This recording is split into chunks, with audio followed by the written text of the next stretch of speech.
మనం ఈరోజు మాట్లాడుకునే విషయం ఏంటంటే హాస్పిటల్స్ గురించి, అది కూడా ప్రైవేట్ హాస్పిటల్స్.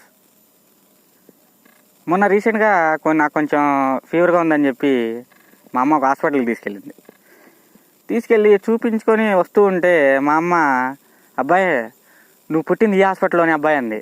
వావ్, నేను పుట్టిన హాస్పిటల్లో మళ్ళీ నేను చూపించుకోవడానికి వెళ్ళా. Okay, clear. అప్పుడు మరీ గుడిసెలో ఉండిద్ది అబ్బాయి, 26 ఏళ్ళు అయింది. ఇప్పుడు చూడు, 6 అంతస్తుల బిల్డింగ్, 7వ అంతస్తు డాక్టర్ ఇల్లు. ఏంద్రా ఇది అంటే, డాక్టర్ చదువుకుంటే ఇంత లాభం ఉందా? ఇన్ని డబ్బులు వస్తాయి డాక్టర్కి? ఎందుకు రావు? గవర్నమెంట్ హాస్పిటల్కి ఎవరు వెళ్తున్నారు? ఎవరో పాపం చిన్న జలుబు చేసినంది, దగ్గు వచ్చిందని చెప్ప ప్రైవేట్ హాస్పిటల్కి అందరు వెళ్తున్నారుగా, గవర్నమెంట్ హాస్పిటల్ ఎవరు వెళ్ళట్లా. ఎందుకు రావు డాక్టర్కి? 10 20 అంతస్తులైనా వేస్తాడు. ఇంకో బ్రాంచ్ కూడా ఓపెన్ చేయొచ్చు.